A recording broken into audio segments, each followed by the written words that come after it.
Hey y'all, welcome back.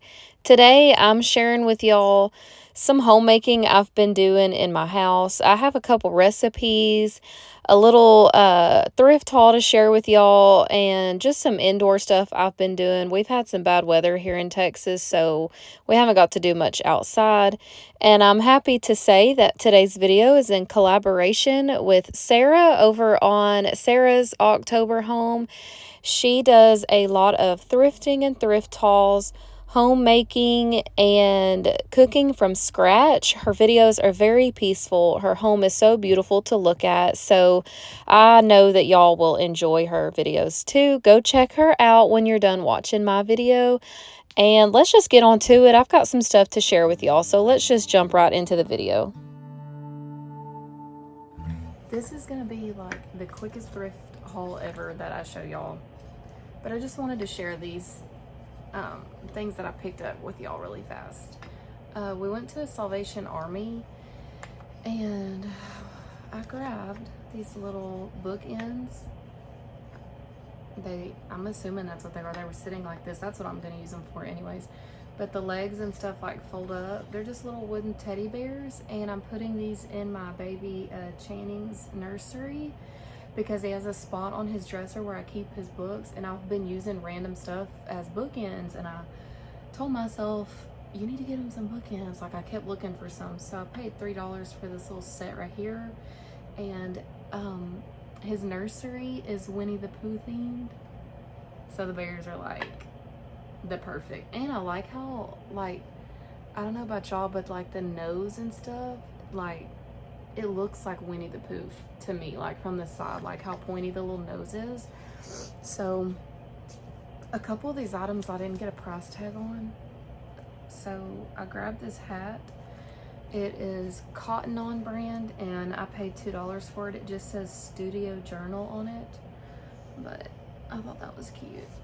And then I don't even know how much I paid for this because it was unmarked, untagged, and I just know it was cheap because my total was only $12, and I got some other stuff for the kids. But this is like a picnic slash harvest looking basket. I'm gonna put, I think, some bath towels in here. I'll show you guys what I do.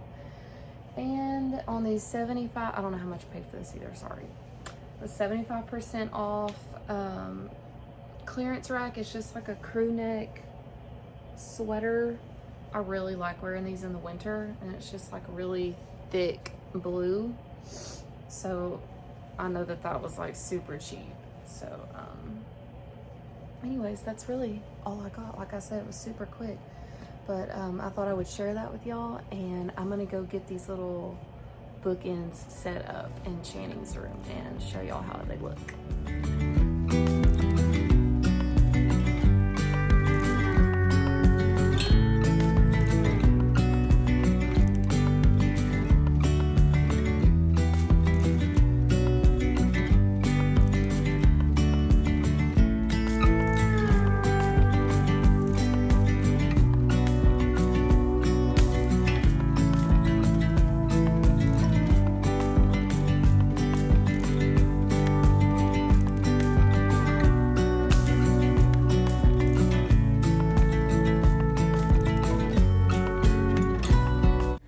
I thought I'd show y'all a little bit of his nursery so y'all can kind of see why I chose these.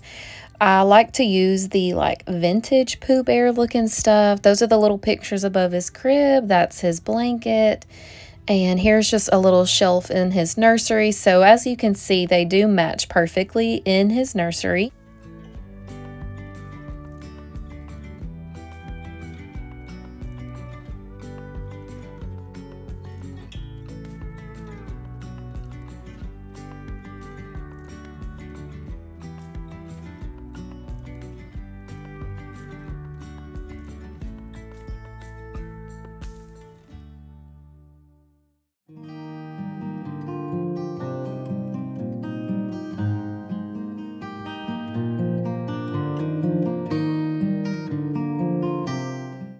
One of my goals is to have a clothesline put up outside of my house. I air dry a lot of our clothes, but I'm always hanging them like on just random surfaces in my house, like off the back of chairs, random hooks and shelves. And I've even hung up our clothes to air dry off of curtain rods. So I really need to get a clothesline put up outside. I know that you can do that for non-expensive. It's just been such yucky weather here. I really haven't got to do much outside. We've had rain like for weeks now. The ground is like so saturated. So that's something I want to get done this summer just to save on energy cost. Oh, and I wanted to ask y'all if you've ever used this laundry detergent. It's called Ecos and you can get it at Walmart. It smells really good. Like it smells exactly like lavender essential oil, but I've never used it until now. And I also wanted to share with y'all this Bona floor cleaner I use in my Tinico. So if you have a Tinico, you know they take like special formulas for the soap that you have to put in there. I really like this one because it just smells super clean and not heavily fragranced. And I find that it gets my floors very clean.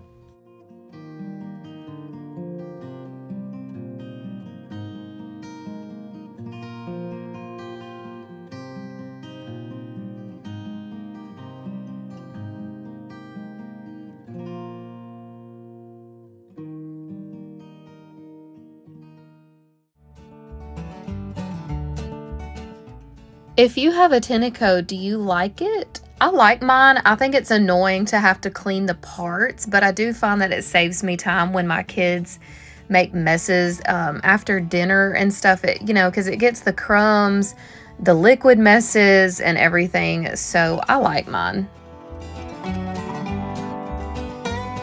For both of the recipes I'm about to share with y'all, you can get every single ingredient from Walmart. Just to make it that much easier for you, I got all of my stuff at Walmart because I know sometimes you look at stuff online, like recipes, and I don't know about y'all, but to me, sometimes I feel like, okay, am I going to have to go to like 3 different grocery stores to get the stuff to make that? Because I don't have time for that. So just to make it easier, everyone has pretty much a Walmart near them or close by. So all of the ingredients are from Walmart. The first ones I'm showing y'all is the yogurt clusters. And you're going to start by dicing up your strawberries. And I'm using this low-fat Greek yogurt.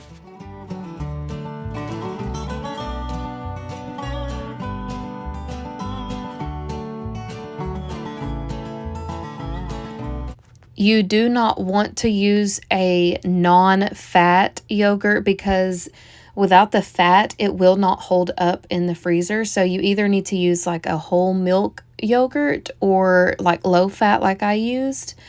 After you mix your yogurt and your strawberries, you're literally just going to make a cluster and put them on some baking paper, either like parchment paper or wax paper like I have here. Either one of those really just works fine. And these have to go in the freezer for a while. It takes a long time for these to kind of get hard. 30 to 45 minutes is what I did.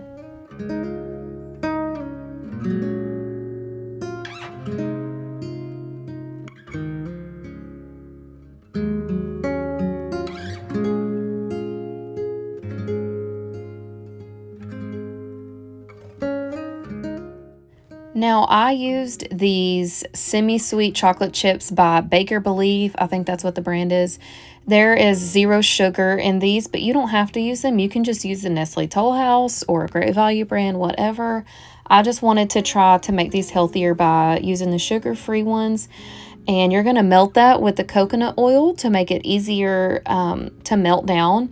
And dip your yogurt clusters around in there, and then you're going to let them cool. I find that it's better if you let them cool in the fridge because I think the yogurt kind of stays like a good texture in the middle. And then for the next recipe, this is everything you need here.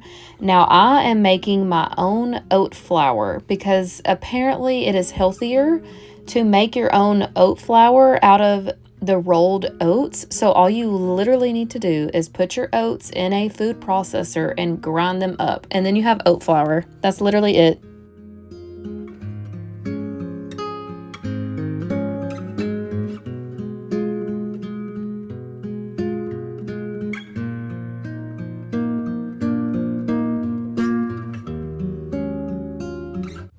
So then you're going to melt down your peanut butter and maple syrup together in the microwave. This is going to help the mixing process so much easier for your oat flour crust. Because once you're doing this part here, you're going to see that it's going to get kind of hard to mix. You want it to be nice and thick. It's going to turn into like a crusty like paste, if you will.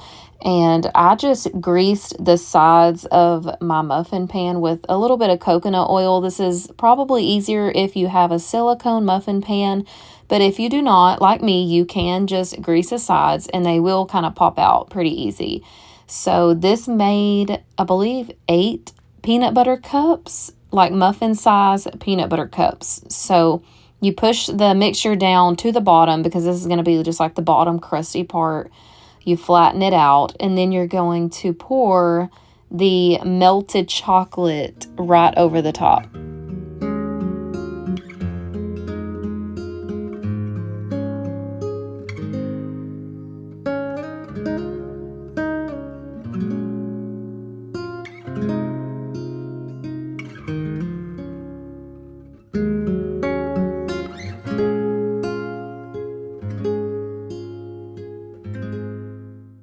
Now, once you're done pouring your chocolate and like flattening it out over the crust, you're just going to put these right into the freezer, and these don't take long at all. You're really just trying to cool off the chocolate. I'm just impatient, so I stick mine in the freezer, and here's how they look once they come out. That's how it looks. Okay. Give us a bite. You want me to take a bite? You go first. Oh my gosh. I just brushed my teeth, so I might throw it off.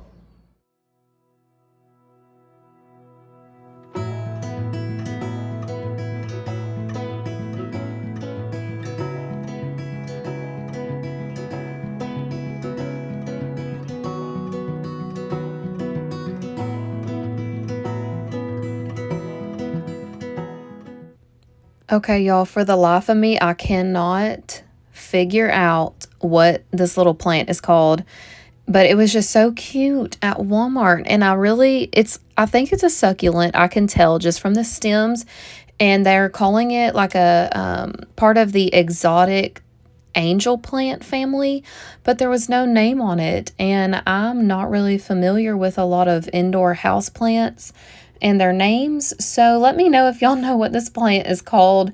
I feel bad because I really need to look up what it's called so I know how to properly take care of it. I have been searching on Google and I've seen a few that look like it, but I'm not 100% sure. So if you know exactly what this plant is, I would so appreciate it if you let me know. I think I have the perfect spot for him. He's going to go beside my TV and help me cover up some extension cords because I hate the cords sticking out. And I think all it needs is a little bit of indoor lighting. So I'm going to stick him up here and see how he does the next couple of days. And I'm going to wait for y'all to comment and let me know what your thoughts are.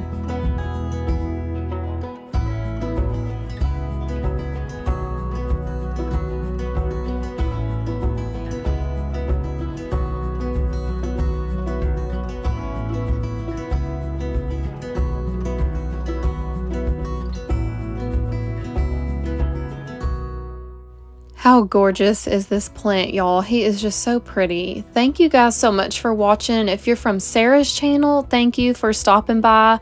Y'all have a great week.